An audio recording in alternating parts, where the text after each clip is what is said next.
چیز کہتے ہو جس نے تمہاری اس تاریخ میں یہ 100 برس کا معاملہ ہے، تینوں کا 100 برس کا معاملہ،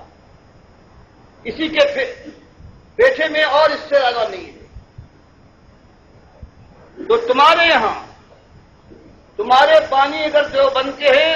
تو وہ یہ کہتے ہیں کہ نبی صلی اللہ علیہ وسلم کو موت نہیں آئی، آپ کی روح خارج نہیں ہوئی آب حیات میں، دل میں ہے، آپ کی روح باہر نہیں نکلی۔ اور جیسے میں نے عقیدے لکھا ہے فوٹو کے ذریعے سے، خلیل صاحب نے جو بذل المجہود کے شارح ہیں ابو داؤد کے، کتنے بڑے ان کے امام ہیں دیوبندیوں کے، انہوں نے سارے فتوے جمع کیے، پاکستان اور عرب ممالک کے، کتاب چھاپی،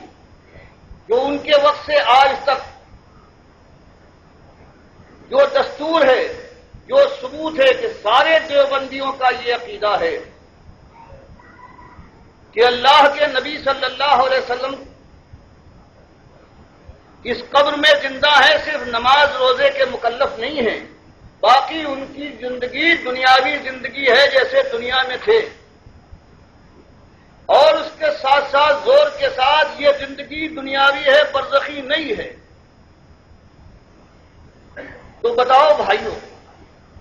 تم میں اگر کوئی ایسا اٹھ کر کھڑا ہو جائے کہ میں دیوبندی نہیں رہا ہوں، میں مسلم تھا، میں نے قرآن و حدیث کو مانا ہے، ٹھیک سر آنکھوں پر تم مان سکتے ہو، تم کہہ سکتے ہو، ورنہ تمہارا یہ کہنا کہ ہم پر نماز ہم نے پڑھی ہے، روزے رکھے ہیں، تو مالک فرماتا ہے کہ وہ من یکفر بالطاغوت ویؤمن باللہ فقد استمسک بالعروۃ الوثقی لا انفصام لها۔ تم اپنے ان کو بناتے ہو اپنا پیشوا، اللہ کی کتاب کے خلاف صاف فیصلہ دیا ہے، اور تم بجائے اس کے کہ اس کا کفر کرو، تم نے مان لیا ہے جو تم نے کہا ہے، اور خود فخر محسوس کرتے ہو اپنے کو اس مسلک سے انتصاب کرنے کا اور منتسب کرنے کا۔ تو بتاؤ اللہ کے بندو، انصاف کے ساتھ کہو، کیا تمہارا مالک ایسا ہے، اس کی یہ حیثیت ہے کہ تمہارا کوئی بڑا کوئی امام جب چاہے اس کے قرآن کو قدم کر دے، جب مرضی آئے اس کے نبی صلی اللہ علیہ وسلم کی بات کو رد کر کے اپنی بات چلا دے؟ تو طاغوت کون سے ہوتے ہیں؟ بتاؤ طاغوت کیا ہوتا ہے؟ اور اللہ قرآن نے فرمائے، ابھی وہ زمانہ نہیں آیا تھا جنگ کا، سورہ نحل میں مالک فرمائے کہ تمہارا یہ ایمان خالص لا الہ الا اللہ محمد الرسول اللہ کہہ دینا، یہ ہماری نگاہ میں معتبر اس وقت تک نہیں ہے جب تم لات اور عزا اور منات کا انکار نہ کرو۔ یہی کہا گیا کہ کوئی اہل کتاب عیسائی ہو،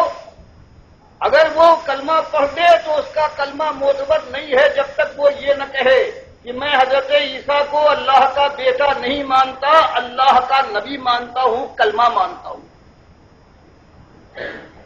اور یہی فرمایا کہ جب کبھی میں نے کوئی رسول بھیجا ہے اس نے یہی بات پہلے کہی ہے، کبھی ڈھکی چھپی بات نہیں رہی کہ اللہ کو مانتے ہو خوش آمدید، لیکن جان لو کہ اس کے بعد جو طاغوت ہیں ان کا انکار کرنا پڑے گا۔ اب دو کی غلامی تو نہیں کر سکتے، جس نے تمہارے مالک کو جھوٹا کہا ہو، مالک کی کتاب کو رد کیا ہو، وہ تمہارا دشمن ہو سکتا ہے، دوست تو نہیں، ولی تو نہیں ہو سکتا۔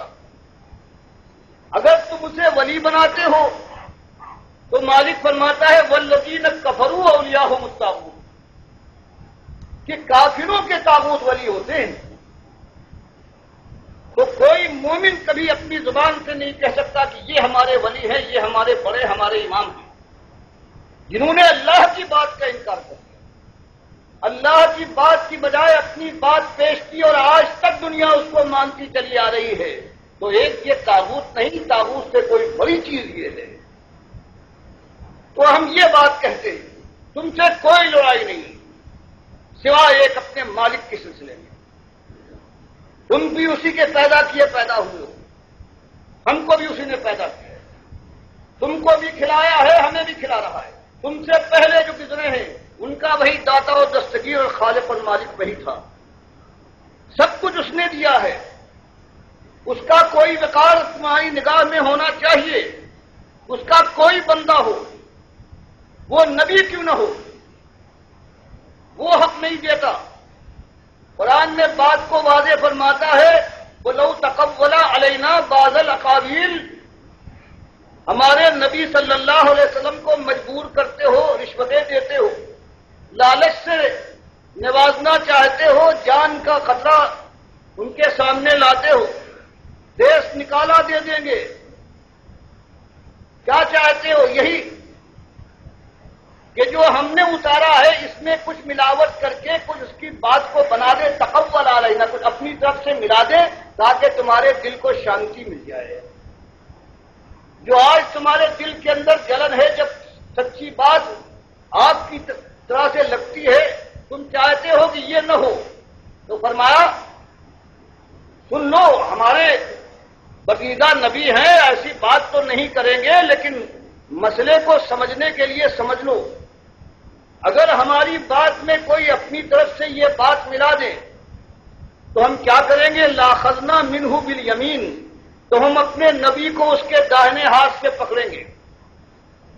ثُمَّ لَقَطَعْنَا مِنْهُ الْوَتِينَ، اور ان کی رگے گردن کو ہم کاٹ ڈالیں گے۔ تم نے کیا سمجھا ہے؟ خالق اور مخلوق کے فرق کو تم نے مذاق سمجھا ہے؟ یہ ہمارے نبی ہے، قرآن فرماتا ہے اگر یہ کریں اور تمہاری شہ پر تم کو خوش کرنے کے لیے اگر انہوں نے یہ بات کی تھی، فَمَا مِنْكُمْ مِنْ أَحَدٍ عَنْهُ حَاجِزِينَ، اور تم سارا زور لگا دو ان کے بچانے کے لیے، ہم سے نہ بچا سکو گے۔ تو بتاؤ اللہ کا فرمان یہ کہ ہماری بات کے خلاف کوئی اگر بات لگا دے تو اس کے بعد کوئی ہو ہمیں اس کی پرواہ نہیں ہے۔ یہ اور ہماری سنت ہے کہ پیغمبر ہمارے انبیاء ہیں، ہم ان کی حفاظت کرتے ہیں، ایسی بات ہم سے نہیں لگاتے۔ لیکن سوچ لو بات ایسی ہے، اور آج اس دنیا میں ایک مسلک کے آدمی اور سارے اس کے بعد جو عقائد بنائے گئے ہیں سارے اس کے اندر یہی ہیں کہ ہم قبر سے فیضان کے قائل ہیں، لیکن جیسے خاص کرتے ہیں، خواص اور عام کا طریقہ ہے۔ خالص وہ قبر پرستی کا شرک جس سے نبی صلی اللہ علیہ وسلم نے بستر مرگ پر ڈرایا تھا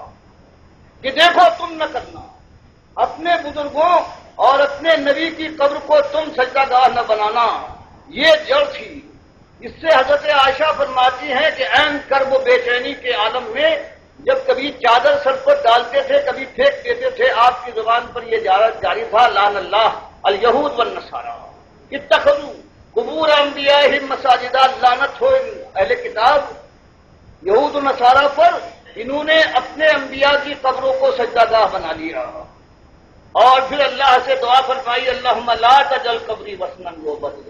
مالک میری قبر کو نہ بنانا، لیکن مالک نے دعا قبول نہیں فرمائی۔ جیسے اور بہت سی دعائیں ان کی والدہ کے سلسلے میں یا اور منافقوں کے سلسلے میں قبول نہیں ہوئی، یہ دعا بھی قبول نہیں ہوئی۔ آج وہ قبر بھی سجدہ گاہ بنی ہوئی ہے، وہاں بھی لوگ، میں نے خود دیکھا ہے، تہجد کے وقت آ کر داخل ہوئے ہیں، قبلے سے رخ موڑ کر قبر کی طرف کیا ہے، ہاتھ باندھ کر، لمبی داڑھی والے حاجی صاحب ہیں، آنسو بہا رہے ہیں، نبی صاحب سے فریاد کر رہے ہیں۔ یہ خاص اس کے اندر اس قبر کو، اس کے اوپر یہ کلش بنا ہے اور یہ گنبد لگایا ہے 700 سال کے بعد، اور سب نے اس کو مان لیا ہے، آج بھی جو ہے اس کے رکھوالے بن گئے ہیں۔ حالانکہ اللہ کے نبی صلی اللہ علیہ وسلم فرماتے ہیں کہ کوئی چیز نہ ہونا چاہیے، نہ قبر پختہ ہو اور نہ اس پر کوئی عمارت بنے۔ آج کس میں ہمت ہے کہ اپنے نبی کی بات کو نافذ کر کے یہ کام کر سکے؟ اس لیے کہ دنیا کا مزاج بدل گیا، اب ان کی پسند ہے، اب اللہ اور نبی صلی اللہ علیہ وسلم کا کہا نہیں چلتا، اب دنیا میں ان کو، اس لیے کہ ہزاروں ان کے اٹھانے والے ہیں، بڑے بڑے ائمہ ہیں، کتنے علماء دین ہیں، وہ کہتے ہیں یہی بات صحیح ہے۔ تو پہلی بات جو یہ ہے، ایک کا میں نے ذکر کیا، دوسرے لوگ جو آج یہاں اس امت کے اندر ہے، اگر کوئی سلسلے سے ان کا تعلق ہے، اگر کہیں دینداری کی خوبو ہے ان کے اندر، تو بہرحال کہیں نہ کہیں لگے ہوئے. دوسرا گروہ جو ہے ان کے بانی رضا احمد رضا خان صاحب یہ سب مانتے ہیں کہ ہاں زندہ ہیں اور کہتے ہیں ازواج مطہرات بھی آپ کے پاس پیش ہوتی ہیں اور آپ رات ان کے ساتھ گزارتے ہیں. دو گروہ یہ ہو گئے.